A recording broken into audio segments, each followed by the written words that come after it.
दोस्तों, दो फिल्में आई थी। एक 2012 में ओ माई गॉड अक्षय कुमार की और परेश रावल की, और एक 2014 में आई थी पीके जो थी आमिर खान की। दोनों ही फिल्में अंधविश्वास पर बनी थी। आप इमेजिन करके देखिए कि क्या पीके आज की डेट में रिलीज़ होती तो क्या होता। जिसने भी पीके फिल्म देखी है और जिसको आज देश के हालात पता हैं, वो एक बार यही अपने सच्चे मन से बताए क्या वो आज के टाइम में फिल्म रिलीज़ हो सकती थी।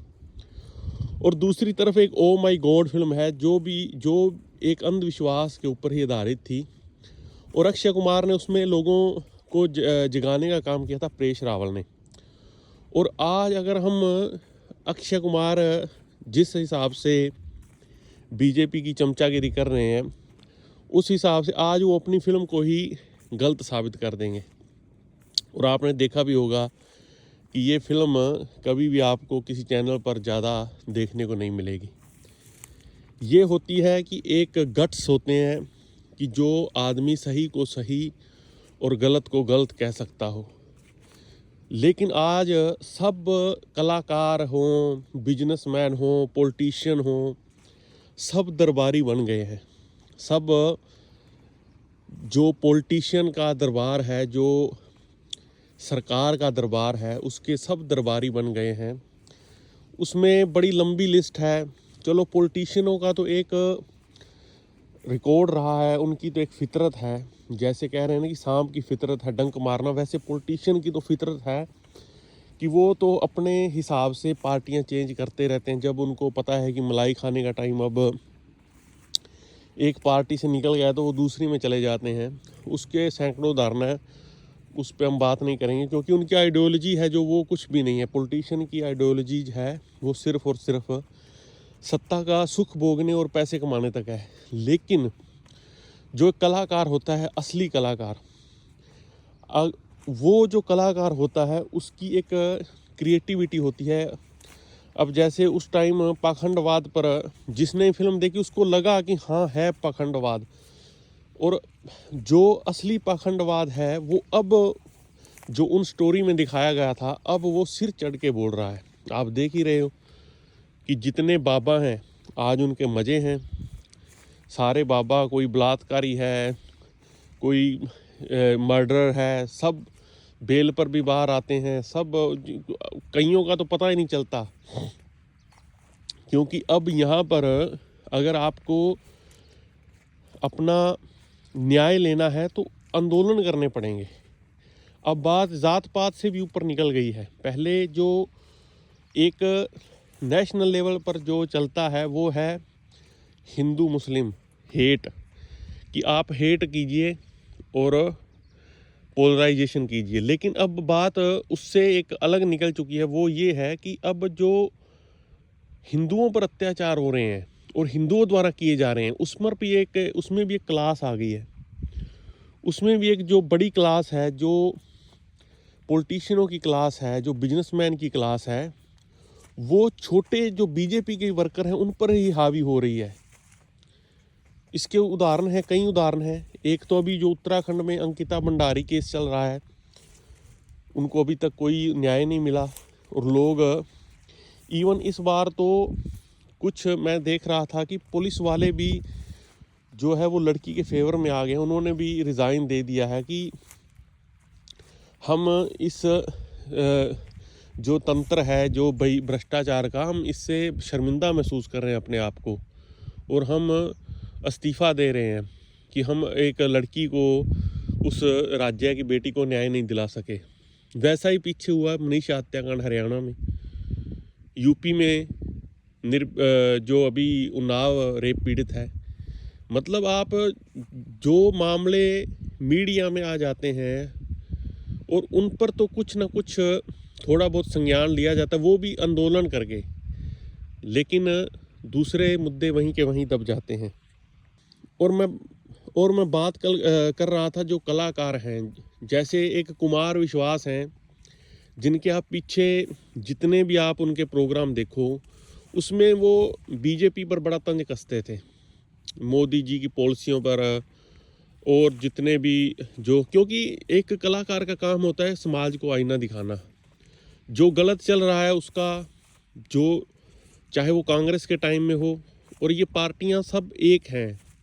हम ये नहीं कह सकते कि कांग्रेस बड़ी अच्छी है, क्योंकि वो लोगों हैं कांग्रेस के और बीजेपी के, तो सिर्फ लोगों हैं, बीच में लोग वही हैं, सेम बेस बदल बदल के आ रहे हैं उसमें, चाहे वो नवीन जिंदल हो, ज्योतिरादित्य सिंधिया हो, हिमंता बिस्वा शर्मा हो, अजीत कुमार हो, मतलब लंबी लिस्ट है, आप गिनते थक जाओगे, वही हैं। और ये जब इनको लगेगा कि अब कांग्रेस आने वाली है तो ये फिर उधर भाग जाएंगे, क्योंकि ये मौसम के हिसाब से अपना। और इसमें एक तो जो राम कुमार अठावले हैं, वो तो लोकसभा में कह चुके हैं कि मैं तो मौसम देखता हूँ कि किस तरफ हवा चलने वाली है, मैं उसी पार्टी की तरफ हो जाता हूँ, और वो कई सालों से मंत्री भी है, महाराष्ट्र का है वो।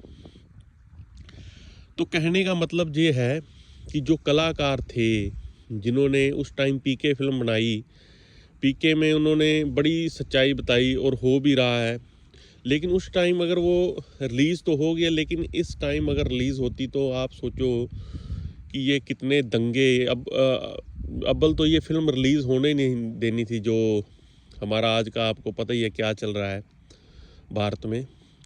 और दूसरे नंबर पर वो कलाकार जिसने बनाई है अक्षय कुमार, वो आज अगर आप उस पर सवाल पूछोगे कि आपकी वो फिल्म क्या संदेश देती है, तो मैं गारंटी के साथ कह सकता हूँ कि वो आपको उसका जवाब भी नहीं दे पाएंगे, क्योंकि वो खुद अब जो सत्ता के तलवे चाटने में व्यस्त है। तो दोस्तों, इसका जो इम्पैक्ट पड़ रहा है हमारे देश की जो अभी आंतरिक स्थिति है, इसका इंटरनेशनली लेवल पर बहुत गंदा प्रभाव पड़ रहा है। जैसे बांग्लादेश में सुनते हैं कि हिंदुओं पर अत्याचार हो रहा है, या और कई ऐसे देश हैं जहाँ पर हम सुनते हैं कि वहाँ पर धर्म के नाम पर अत्याचार हो रहा है। तो सेम सिचुएशन तो अब हमारे भारत में बन रही है, सेम कट्टर तो अब हमारे भारत में भी आ रही है। आप यहाँ पर किसी को भी जो बड़ा सम्मानीय होगा उसको अगर आप, वो विपक्ष की पार्टी का है या उसने सरकार के खिलाफ कुछ बोल दिया, तो बेशक उसको कोई मारने की धमकी दे, उसको कोई जलाने की धमकी दे, उस पर कोई केस नहीं होगा। ये देखो एक कैसी विडंबना बन गई है। आप हेट स्पीच दीजिए, भर भर के दीजिए, अगर आप बीजेपी से संबंध रखते हैं तो आपके ऊपर कार्रवाई नहीं होगी।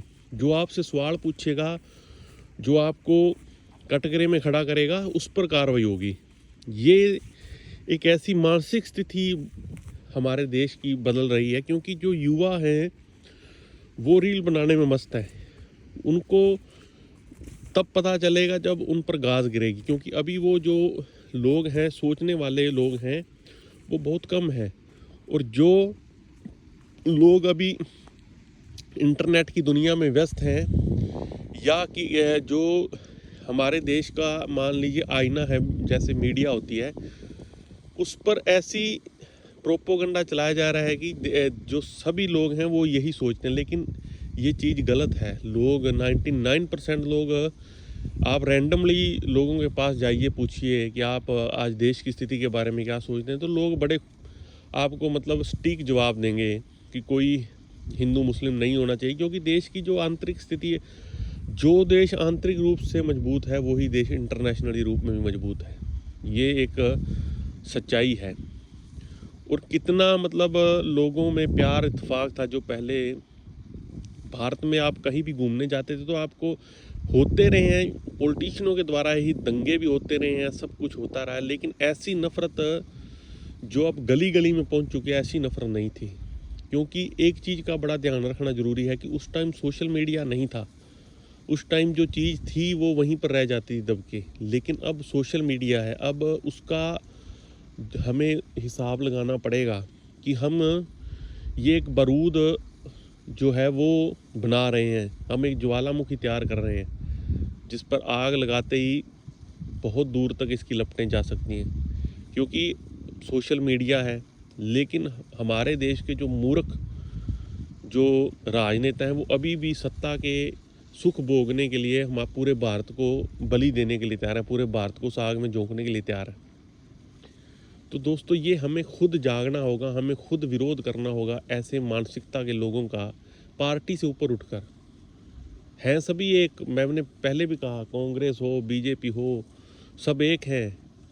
सब जनता को कुचल कर जनता की सीढ़ियाँ बनाकर ऊपर जाते हैं। लेकिन ये समझना हमको है, हमें खुद समझना है कि हमें अपना माहौल ठीक चाहिए। हमें क्या, जो मान लीजिए कोई हरियाणा में रह रहा है उसको क्या महाराष्ट्र के मुसलमानों से, महाराष्ट्र के हिंदुओं से, उसके लिए तो सब एक हैं।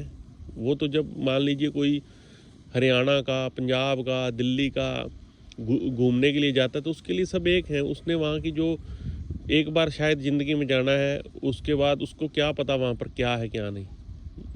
ये कोई भी बंदा हो, उसका सिर्फ जो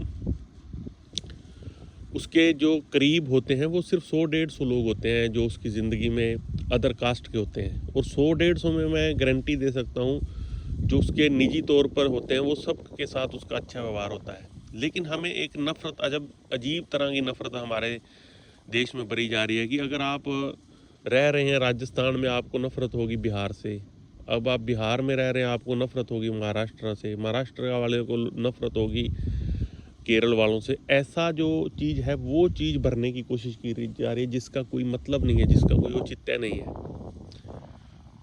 तो दोस्तों आप इसके बारे में क्या सोचते हैं, कमेंट करके ज़रूर बताना। नमस्कार दोस्तों।